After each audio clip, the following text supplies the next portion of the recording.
नमस्कार। Class 11 accountancy का topic हम आगे बढ़ाते हैं। अपना जनरल इंट्रोडक्शन के अंदर ही हम अभी इम्पोर्टेंट वर्ड समझ रहे हैं और इन वर्डों के अंदर आज अपना जो टॉपिक है या अपना पॉइंट्स है वो है व्यवहार, ट्रांजैक्शन। देखिए, ट्रांजैक्शन का मतलब होता है कि जो हम लेन देन कर रहे हैं, व्यापार में लेन देन होता है। लेन देन का मतलब होता है कि कुछ चीज़ें हम ले रहे हैं तो हम कुछ चीज़ें लोगों को दे रहे हैं। जैसे फॉर एग्जांपल हम एक बात करते हैं कि राम ने 1000 रुपये श्याम से प्राप्त किया। एक लेन देन है। यहाँ आपके सामने दो व्यक्ति है, एक तो राम है, एक श्याम है। राम प्राप्त करने वाला है, श्याम देने वाला है, तो इसे हम एक लेन देन कहते हैं। एक मॉनेटरी ट्रांजैक्शन है हमारे पास में। और इन बिजनेस हमारे पास जितने भी ट्रांजैक्शन होते हैं उसमें से मॉनेटरी ट्रांजैक्शन, जो इस प्रकार के मुद्रा के रूप में मापे जाने वाले व्यवहारों का हम लेखा करते हैं, उन्हीं लेखाओं को या उन्हीं व्यवहारों को हमको यहाँ पे समझना है। तो हमारे पास जनरली दो प्रकार के व्यवहार होते हैं। एक तो होता है कैश, एक होता है क्रेडिट। क्रेडिट यानी उधार, रोकड़। रोकड़ का मतलब ऐसा व्यवहार जिसके अंतर्गत पैसा तुरंत दिया जाएगा। जो भी पैसा है तुरंत दिया जाएगा। जैसे मैं लिखता हूँ, राजेश से 10,000 रुपये का माल खरीदा, वह तुरंत भुगतान किया। देखिए, आपने राजेश से माल खरीदा है और तुरंत भुगतान किया, इसका मतलब आपने कैश उसी टाइम दिया। It is a cash transaction. एक ऐसा व्यवहार जिसमें पैसा उसी समय दिया जाता है, उसे हम बोलते हैं रोकड़ व्यवहार। दूसरा आता है उधार। जैसे मैं यदि लिखता कि मनोज से या मनोज को 2000 रुपये का उधार माल बेचा।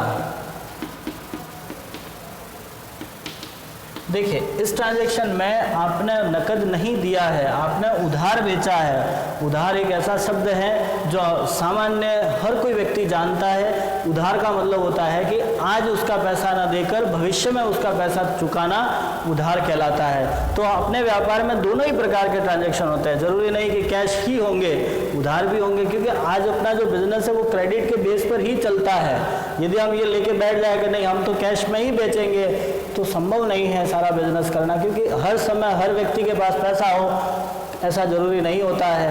आपका पैसा आज नहीं कल देगा, परसों देगा, लेकिन देगा जरूर वो। तो हम ये कह सकते हैं कि हमारे पास दो प्रकार के ट्रांजैक्शन होते हैं, कैश एंड क्रेडिट। और कैश ट्रांजैक्शन जिसके अंतर्गत कैश उसी टाइम दी जाती है, ली जाती है, लेकिन उधार में आपको पैसा आज नहीं कुछ समय बाद दिया जाता है।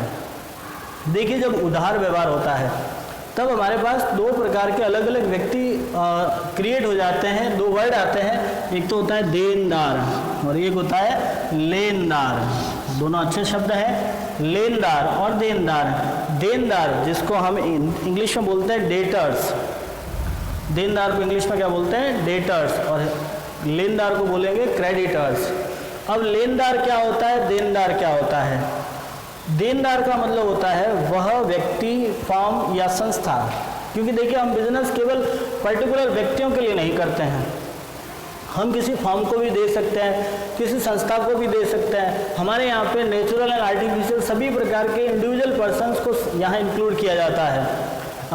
नेचुरल जितने भी हम सब नाम है, जो भी व्यक्तिगत रूप से जो व्यक्ति है, प्राकृतिक व्यक्ति है। और आर्टिफिशियल के अंदर हम उन लोगों को लेते हैं जिसको हमने बनाया है। फॉर एग्जांपल, कोई इंस्टीट्यूशन, ऑर्गेनाइजेशन, कोई संस्था है, कोई व्यापार है, कोई बिजनेस है, तो हम इसकी डेफिनेशन कुछ इस तरह से समझते हैं कि वह व्यक्ति, फर्म या संस्था जिसे कोई वस्तु, माल या पैसा उधार दिया हो। आप अच्छे से समझिएगा, जिस व्यक्ति को आपने उधार माल, पैसा या वस्तु दी है वो कहलाता है आपका देनदार। हमने दिया है वो देनदार, और हम ले रहे हैं, क्योंकि ऐसा तो है नहीं कि हम उधार नहीं खरीदेंगे, हम भी तो खरीदते हैं उधार। हमारे पास तो भी माल पैसा उधार लिया जाता है, हम भी कहीं से उधार लेते हैं। तो जब हम लेते हैं तो हमारे लिए वो क्या कहलाता है? लेनदार। तो आप छोटी सी डेफिनेशन याद रखोगे, वह व्यक्ति, फर्म या संस्था जिसे उधार माल, पैसा या वस्तु दी जाती है उसे कहते हैं देनदार, और जिससे ली जाती है उसे कहते हैं लेनदार। तो ये दोनों अच्छी डेफिनेशन थी अपने पास डेटर्स एंड क्रेडिटर्स की, ठीक है। इसके बाद में अब हम एक ट्रांजैक्शन को समझते हैं कि कौन सा ट्रांजैक्शन कब उधार होगा, कब नकद होगा। थोड़ा सा एक प्रोसेस समझ लेते हैं, उसके बाद हम नया शब्द लेंगे कि किसी व्यवहार में कब कहेंगे कि वो उधार है, कब कहेंगे कि वो नकद है, क्योंकि हमें आगे जाके इन्हीं व्यवहारों के आधार पर ट्रांजैक्शन को एंट्रियों में रिकॉर्ड करना है, एंट्रियां करनी है, ट्रांजैक्शन समझने हैं। तो मैं आपके सामने कुछ ट्रांजैक्शन लिख कर समझा देता हूँ, ध्यान से देखिएगा। पहला ट्रांजैक्शन, माल खरीदा 5,000 रुपये। दूसरा ट्रांजैक्शन, नकद माल खरीदा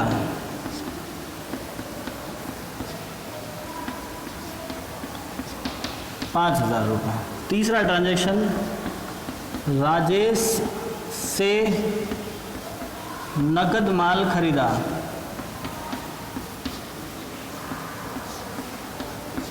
5,000 रुपये। चौथा ट्रांजैक्शन, राजेश से माल खरीदा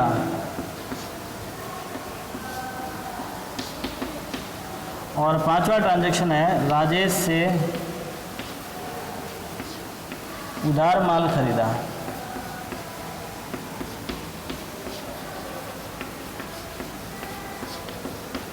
और एक और मैं आपके सामने लिख लेता हूं आपकी सहायता के लिए, उधार माल खरीदा।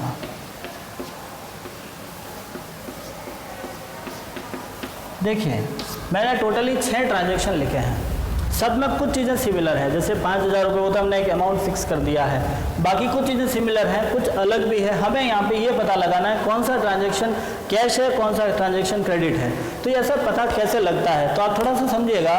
सबसे पहला ट्रांजैक्शन, माल खरीदा, खरीदना यानी हम लेके आ रहे हैं। भाई देखो बहुत सारे ऐसे शब्द हैं जो तो अपने डेली रूटीन में यूज़ हो रहे हैं और वो भी यहीं यूज़ हो रहे हैं, तो उनका मीनिंग मैं आपको ज़्यादा डीपली नहीं समझाऊंगा। जैसे खरीदना, बेचना, लेना, देना, ये सब आप पता है आपको, आप लोगों को इतना तो जानते ही हो। आप 10वीं पास करके आ गए हो, अपने जीवन के 10 साल तो आपने स्कूल में दे दिए, तो बहुत सारी चीज़ों के बारे में आप समझ रखते हो।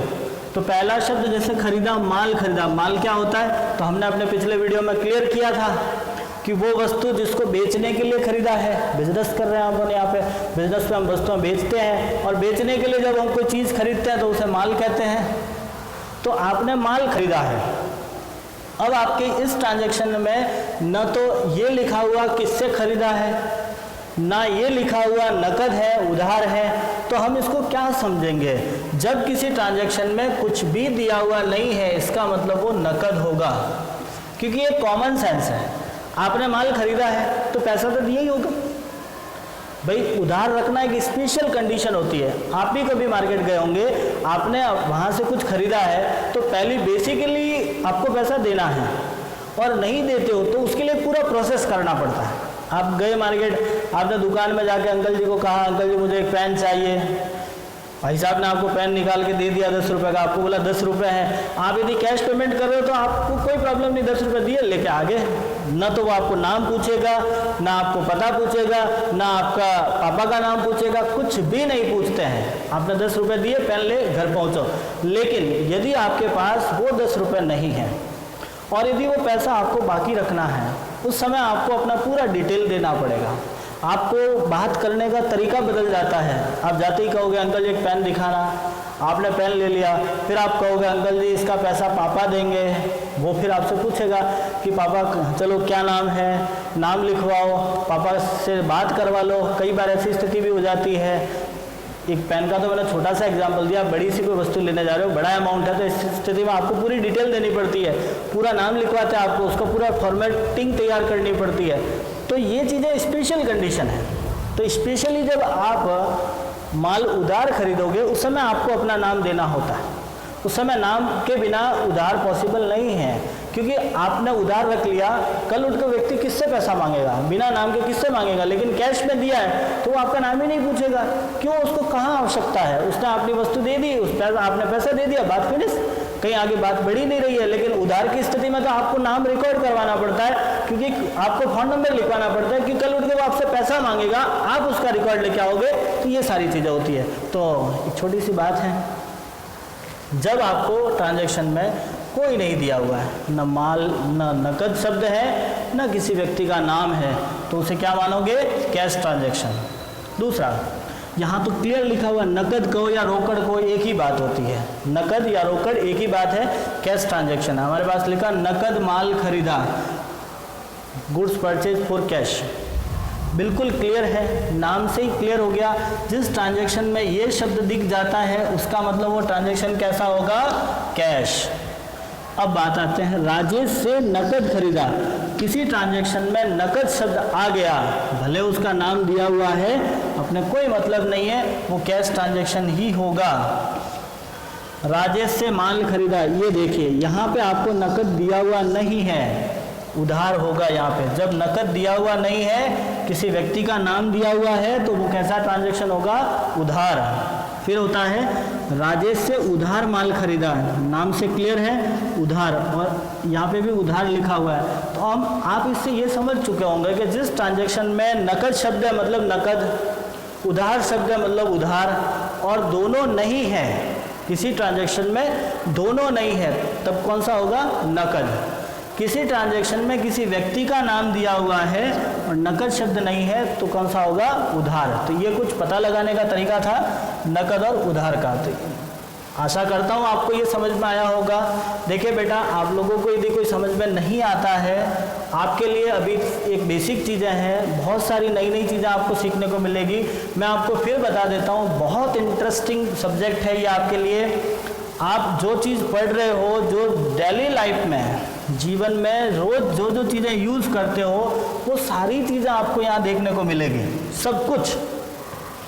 आप उठ गए, आपने मार्केट गए, मार्केट से माल खरीदा, माल दिया, एक जो सामान्य बिजनेस होता है, उस बिजनेस में जो जो काम होते हैं वो सब कुछ आपको यहाँ देखने को मिलेंगे, सब कुछ पढ़ने को मिलेंगे। तो बहुत ही अच्छा सब्जेक्ट है, आप कोशिश कीजिएगा मेरे साथ साथ पढ़ने की। यदि आपको समस्या आती है, आप ज़रूर हमें इन्फॉर्म कीजिएगा। बहुत सारे तरीके हैं, आप हमें व्हाट्सएप पे भेज सकते हो, कमेंट बॉक्स में डाल सकते हो। आप हमारे नंबर, व्हाट्सएप पे मैं नंबर भी दे दूंगा, आप वहाँ से मुझे कांटेक्ट करके ये सारी चीज़ें आप हमसे पूछ सकते हैं। और फिलहाल जो हम टॉपिक ले रहे हैं, उन टॉपिक के अंदर हम आपको बेसिकली चीज़ें सिखा रहे हैं। बहुत जल्द मैं आपको इसका प्रैक्टिकली क्वेश्चंस भी स्टार्ट कर लूँगा, इसके कुछ थ्योरी के पार्ट्स हैं उनको भी हम लेके आएंगे, इनसे रिलेटेड आपको नोट्स हैं तो वो भी हम आपको अवेलेबल करा देंगे।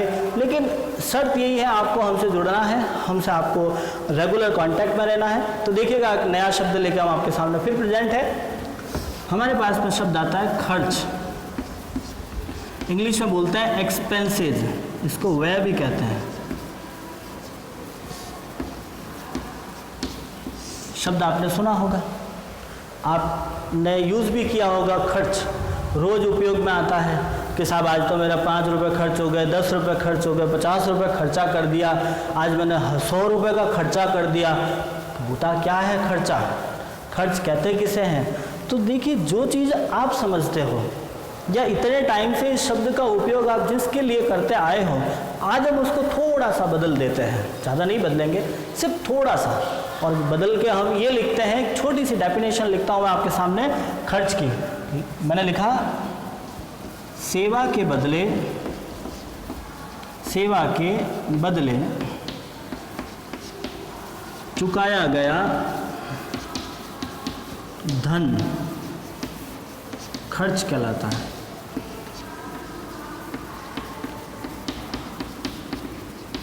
देखिए, शब्द आता है सेवा।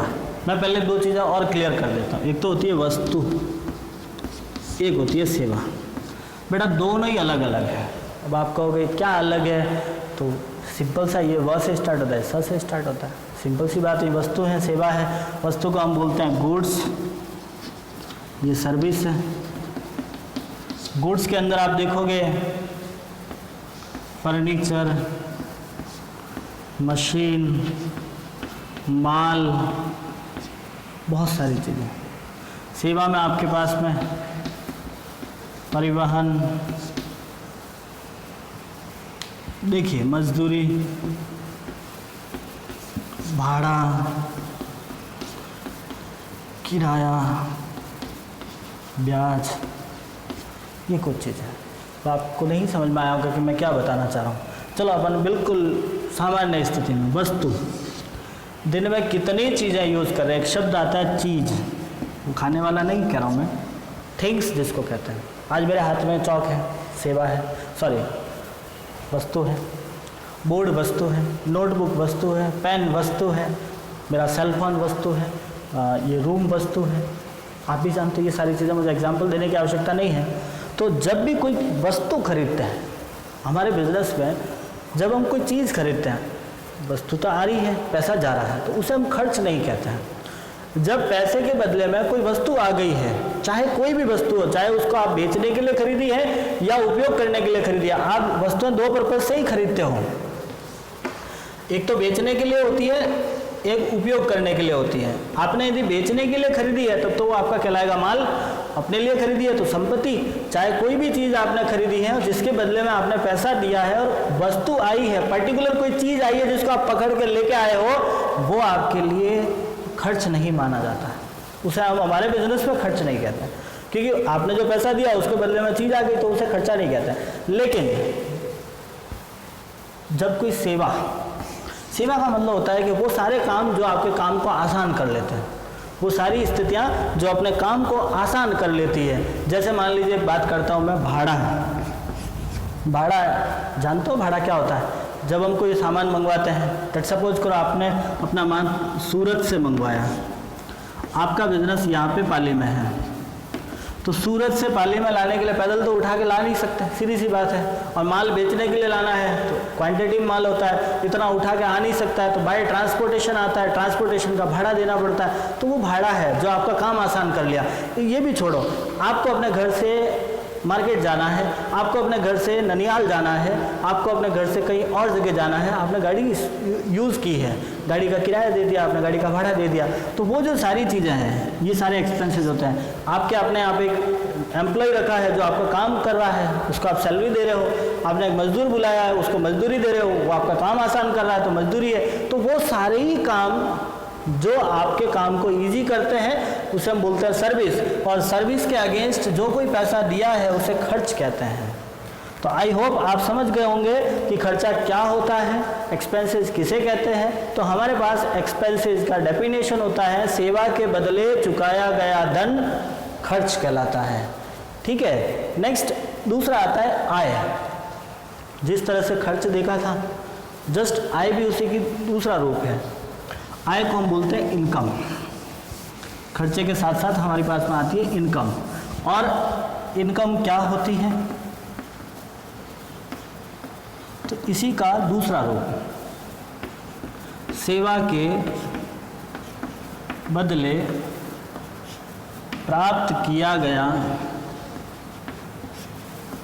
धन आय कहलाती है। देखिए, आपके पास, मैं एक छोटा सा एग्जांपल देता हूँ। आपके पास अपना एक घर है, ये मान लीजिए आपका घर है, ठीक है, जो 3 फ्लोर पे अलग अलग बना हुआ है। जो आपका ग्राउंड फ्लोर है, उस ग्राउंड फ्लोर पे नीचे आपने एक दुकान निकाल रखी है, आपने 2 दुकानें निकाल रखी है, ठीक है। ऊपर वाला रहने के पर्पज़ से, उससे ऊपर वाला रहने के पर्पज़ से। अब आपकी इस फ्लोर पे अपनी खुद की दुकान है, पास वाली खाली पड़ी है, यहाँ आप रह रहे हो, ये खाली पड़ा है, ठीक है। तो आपने क्या किया, इस दुकान को किसी अनदर पर्सन को किराए पे दे दिया। आप उसकी हेल्प कर रहे हो, उसको रूम चाहिए था, आपने किराए पे दे दी दुकान।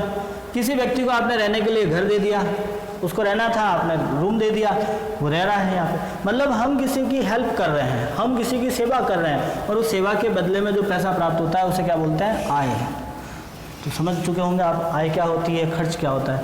नेक्स्ट, आय और खर्च में प्रकार होते हैं अलग अलग। हमारे पास 2 प्रकार होते हैं, एक तो होता है आयगत, एक होता है पूंजीगत।